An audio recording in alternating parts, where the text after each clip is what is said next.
Subscribe to our channel by clicking the subscribe button. Click the bell button and enjoy the latest uploads. بسم اللہ الرحمن الرحیم۔ السلام علیکم ورحمۃ اللہ وبرکاتہ۔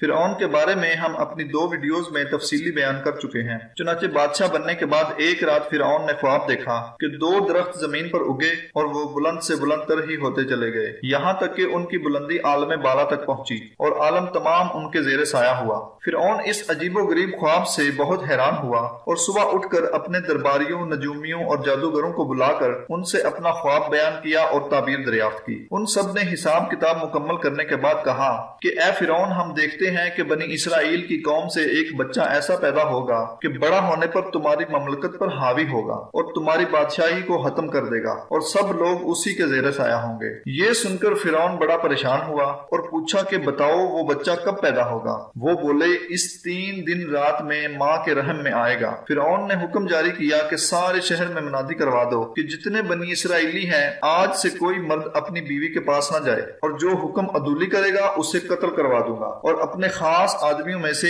ایک ایک کو بنی اسرائیل کے ہر گھر پر پہرے پر لگا دیا۔ لیکن تقدیر الہی کو کچھ اور ہی منظور تھا۔ باوجود اس تنبیہ کے ان 3 دنوں کے اندر جو نجومیوں نے کہا تھا وہ بچہ یعنی حضرت موسیٰ علیہ السلام ماں کے شکل میں آ گئے۔ چوتھے روز صبح کے وقت فرعون نے پھر تمام نجومیوں اور حکمت دانوں کو بلایا اور پوچھا کہ بتاؤ تو اس لڑکے کے بارے میں کیا کہتے ہو، وہ پیدا ہوگا یا نہیں؟ تب انہوں نے اپنے اپنے حساب کتاب لگائے اور جواب دیا کہ وہ لڑکا شب گزشتہ اپنے باپ کے سلب سے ماں کے رحم میں آ چکا ہے۔ تب ملعون نے تمام سپاہیوں اور پہرے داروں کو حکم دیا کہ بنی اسرائیل میں جو بھی لڑکا پیدا ہو اسے مار ڈالو اور لڑکیوں کو زندہ رہنے دو۔ فرعون ملعون کی تمام تر کوششوں کے باوجود حضرت موسیٰ علیہ السلام پیدا ہو گئے۔ مانند آفتاب منور کے ان کے نور سے پورا گھر جگمگا اٹھا، جو کوئی ان کی طرف دیکھتا آنکھیں خیرہ ہو جاتی۔ ادھر حضرت موسیٰ علیہ السلام کی ولادت ہوئے کچھ ہی دیر ہوئی کہ فرعون کے لوگ آ پہنچے۔ تب حضرت موسیٰ علیہ السلام کی والدہ کو اندیشہ ہوا کہ اگر ان کو پتہ چلا تو ضرور میرے بچے کو مار ڈالیں گے، اور اللہ تعالیٰ سے دعا کر رہی تھی تو ہی میرے بچے کو ان ظالموں کے شر سے اپنی پناہ میں رکھ۔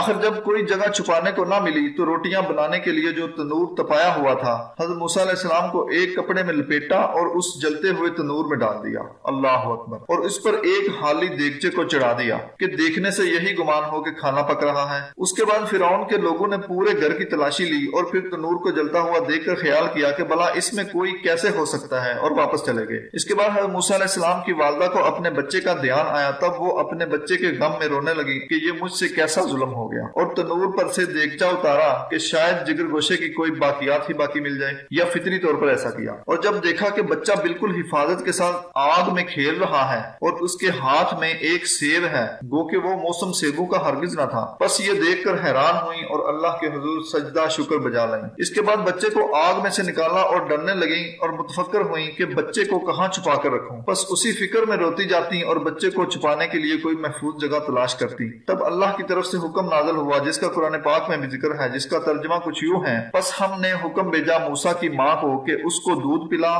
پھر جب تم کو ڈر ہو اس کا تو ڈال دے اس کو دریائے نیل کے پانی میں، اور نہ خطرہ کر اور نہ غم کھا، ان قریب ہم پہنچا دیں گے تیری طرف اور کریں گے اس کو رسولوں میں سے۔ پس حضرت موسیٰ علیہ السلام کی والدہ یہ بشارت سن کر بہت خوش ہوئیں اور کسی بڑائی کی تلاش میں گھر سے نکلی تاکہ ایک صندوقچہ تیار کروا سکیں جس میں رکھ کر جناب موسیٰ علیہ السلام کو دریائے نیل میں بہا سکیں۔ تبھی حضرت جبرائیل امین بصورت ایک بڑائی کے ان کے سامنے آئے۔ تب انہوں نے پوچھا کہ کیا تم صندوقچہ بنانا جانتے ہو؟ حضرت جبرائیل نے کہا میں جانتا ہوں۔ بس وہ انہیں اپنے ساتھ گھر لے آئے۔ پھر انہوں نے ایک صندوقچہ اللہ کے حکم سے تیار کیا اور وہاں سے نکلے، اور یہ راز سوائے اللہ کے کسی کو معلوم نہ ہوا۔ حضرت موسیٰ علیہ السلام کی والدہ نے انہیں دودھ پلایا اور اس کے بعد انہیں ایک کپڑے میں لپیٹ کر صندوقچے میں بند کیا اور پھر اس صندوقچے کو دریائے نیل میں بہا دیا۔ جیسا کہ پچھلی ویڈیوز میں بیان ہو چکا ہے کہ فرعون نے ایک بہت بڑا محل عالی شان دریائے نیل کے کنارے بنایا ہوا تھا۔ جب حضرت موسیٰ علیہ السلام کا صندوقچہ دریائے نیل میں بہتا ہوا اسی نہر کی طرف مڑ گیا جو فرعون نے اپنے محل کے حوض کی طرف بنائی ہوئی تھی، وہ صندوقچہ اسی نہر میں بہتا ہوا فرعون کے محل میں بنے ہوئے حوض میں جا ٹھہرا۔ اس سارے واقعے کو حضرت موسیٰ علیہ السلام کی بہن چپکے سے دیکھتی رہی اور کسی کو خبر خبر ہوئے بغیر سارا ماجرا اپنی ماں سے بیان کر دیا۔ پہلے تو اس بچے کو دیکھ کر فرعون نے قتل کرنے کا حکم دیا، لیکن حضرت آسیہ نے کہا کہ یہ بچہ بنی اسرائیل کا نہیں لگتا تو اسے نہ مار،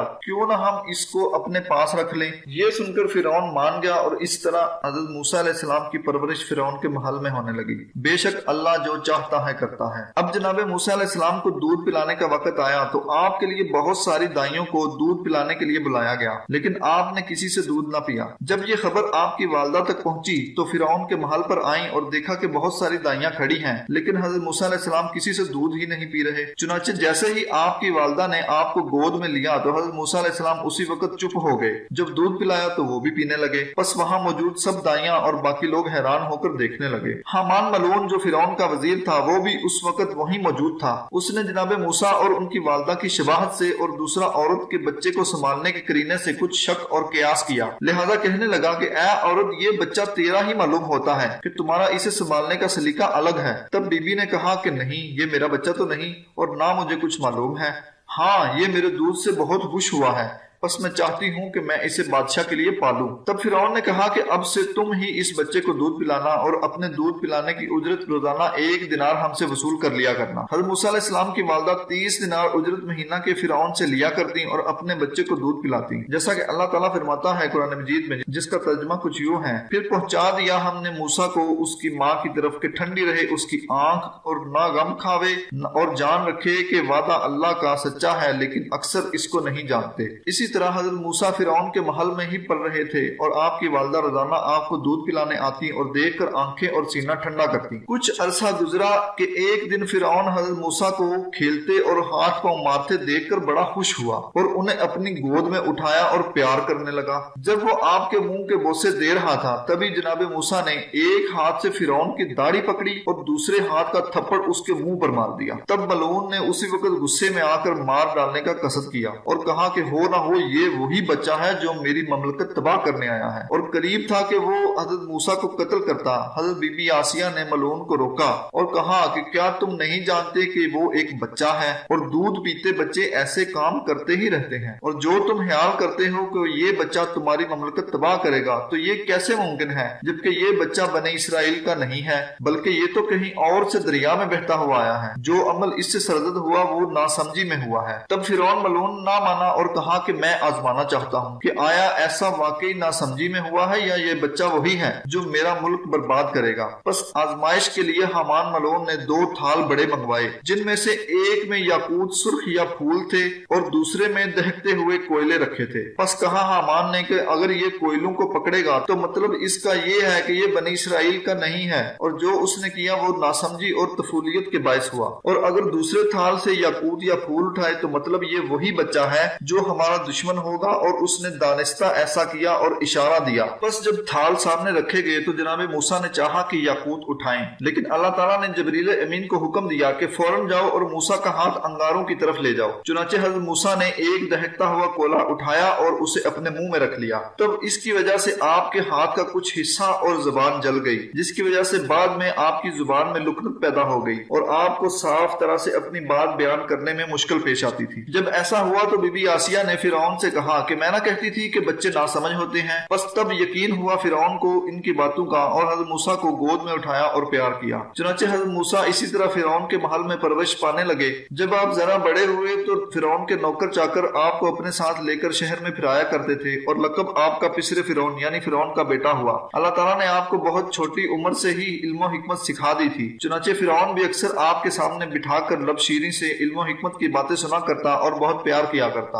ایک دن حضرت موسیٰ دوپہر کے وقت فرعون کے محل سے نکلے اور شہر میں پھرتے ہوئے آپ نے 2 آدمیوں کو دیکھا جو آپس میں کسی بات پر جھگڑ رہے تھے۔ آپ نے دیکھا کہ ان میں سے ایک قبطی تھا اور دوسرا بنی اسرائیلی۔ پوچھنے پر پتا چلا کہ دونوں میں لکڑیوں کی وجہ سے جھگڑا چل رہا ہے۔ اسرائیلی شخص نے فریاد کی کہ دیکھو یہ قبطی آدمی مجھ پر ظلم کر رہا ہے، میں یہ لکڑیاں جنگل سے کاٹ کر لایا ہوں اور انہیں بیچ کر میری گزر بسر ہوتی ہے، پر یہ شخص مجھ سے یہ لکڑیاں چھین رہا ہے۔ تب قبطی شخص نے کہا کہ یہ لکڑیاں تمہارے باپ فرعون کے باورچی خانے کے لیے ہے، چونکہ اس سرزمین مصر کا رب فرعون ہے، اس لیے یہاں کی ہر چیز پر پہلا حق اس کا ہے۔ جب حضرت موسیٰ علیہ السلام نے دونوں طرف کی بات سنی تو آپ سمجھ گئے کہ اسرائیلی حق پر ہے اور قبطی شخص اس پر ناحق ظلم کر رہا ہے۔ تب جناب موسیٰ نے اس قبطی شخص سے کہا، چونکہ تو ناحق ظلم کر رہا ہے بس تو اس کی لکڑیاں اس کے حوالے کر اور جانے دے۔ لیکن قبطی شخص نہ مانا اور کہنے لگا کہ میں آپ کی شکایت فرعون کو کروں گا۔ تب جناب موسیٰ علیہ السلام کو غصہ آیا اور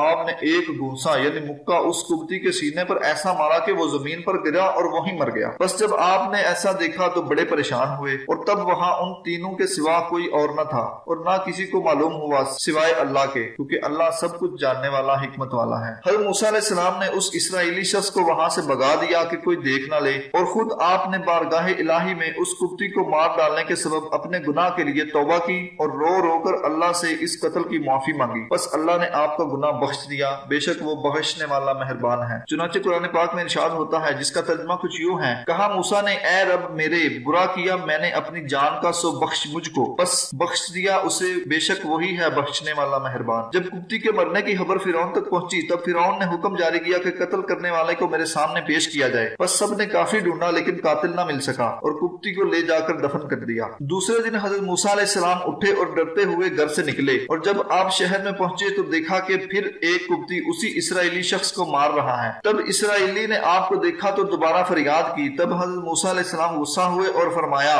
بے شک تو صریح گمراہ ہے، ہر روز جان بوجھ کر ظالموں سے الجھتا ہے اور مجھے لڑواتا ہے، اور جب چاہا کہ ہاتھ ڈالیں اس پر، یعنی قریب تھا کہ غصے میں اسے مارتے۔ اسرائیلی بول اٹھا کہ اے موسیٰ، کیا تو چاہتا ہے کہ میرا بھی خون کرے جیسا کہ کل تو نے ایک قبطی شخص کا ناحق خون کیا تھا؟ بس جب دوسرے قبطی شخص نے یہ باتیں سنی تو سمجھ گیا کہ کل والا قتل جناب موسیٰ علیہ السلام نے ہی کیا ہے۔ بس وہ وہاں سے دوڑا فرعون کے محل کی طرف تاکہ اسے جا کر کل والے قتل کے بارے میں بتا سکے، اور جناب موسیٰ بھی اس کے پیچھے دوڑے، اور آپ ڈرے ہوئے بھی تھے اسی وجہ سے کہ فرعون بھلے ہی ظالم کافر تھا لیکن وہ عدل و انصاف سب کے ساتھ کرتا تھا، اور قاتل چاہے اس کا بیٹا ہی کیوں نہ ہو وہ لازمی سزا دے گا۔ اور آپ کی ماں اور حضرت آسیہ کو بھی اس واقعے کے بارے میں کچھ معلوم نہ تھا۔ چنانچہ جب اس قبطی شخص نے دربار میں فریاد گزاری اور فرعون کو قاتل کے متعلق مکمل حقائق سے آگاہ کیا اور اسرائیلی شخص کی بات کا تذکرہ کیا، تب فرعون نے مجلس شورا بلائی اور کہا کہ مجھے مشورہ درکار ہے کہ اس بارے میں کیا کرنا چاہیے، کہ موسیٰ میرا بیٹا ہے لیکن یہ بھی سچ ہے کہ اس نے ایک شخص کو ناحق قتل کیا ہے، اب بتاؤ اس معاملے کا کیا حل ہونا چاہیے۔ تب حامان ملعون جو کہ شروع سے ہی آپ کے خلاف تھا، اس نے کہا کہ بے شک موسیٰ فرعون کا بیٹا ہے، لیکن یہ بات بھی ہے کہ اس نے ناحق قتل کیا ہے، لہذا انصاف کا تقاضا یہی ہے کہ موسیٰ سے اس مرنے والے کا قصاص لیا جائے جو کہ انصاف کی روح سے موسیٰ کا قتل بنتا ہے۔ تب فرعون نے حکم جاری کیا کہ موسیٰ کو پکڑ کر پیش کیا جائے۔ تب وہاں ایک شخص تھا جناب موسیٰ علیہ السلام کا ہیرہا تھا اور سچا پکا مومن اور مسلمان تھا۔ بس وہ شخص وہاں سے دوڑا اور حضرت موسیٰ علیہ السلام کو شہر کے قریب جا لیا اور کہا کہ اے موسیٰ، فرعون تجھے مار ڈالنے کے درپے ہے اور تم سے اس قبطی شخص کا قصاص لینا چاہتا ہے، بس تم ابھی شہر سے نکل جاؤ تبھی بچ سکو گے۔ بس حضرت موسیٰ علیہ السلام اپنی ماں اور اہل خانہ کو چھوڑ کر شہر مصر سے نکلے اور خبر لیتے رہے اس بارے میں کہ کوئی ان کے پیچھے تو نہیں آ رہا۔ بس آپ اللہ کے حضور دعا کرتے ہوئے جا رہے تھے، اے اللہ مجھے ان ظالموں کی قوم سے نجات عطا فرما اور دکھا مجھے راہ جو سیدھی ہے، چونکہ آپ ڈر کی وجہ سے کہ کہیں کوئی دیکھ نہ لے اور پکڑ کر فرعون کو پیش نہ کر دے، بغیر کوئی زیادہ راہ لیے اور بنا کسی کو خبر کیے شہر مصر سے نکل آئے۔ اب آگے دور تک صرف صحرا ہی صحرا تھا اور کوئی راہ اس میں کسی طرف نظر نہیں آتی تھی، چنانچہ آپ اللہ سے اپنی خیریت اور سیدھے راستے کی دعا کرتے ہوئے چل رہے تھے۔ بس اللہ تعالیٰ نے آپ کی دعا قبول فرمائی اور آپ کو شہر مدین کی راہ سمجھائی۔ بعض روایات کے مطابق آپ 7 دن رات میں شہر مدین پہنچے اور بعض روایات کے مطابق 40 دن کا تذکرہ بھی ملتا ہے، واللہ اعلم الصواب۔ آج کی ویڈیو یہیں پر اختتام پذیر ہوتی ہے۔ اس ویڈیو کو لائک اور دوستوں کے ساتھ شیئر ضرور کیجیے گا اور ہمارے چینل کو سبسکرائب ضرور کیجیے گا۔ اجازت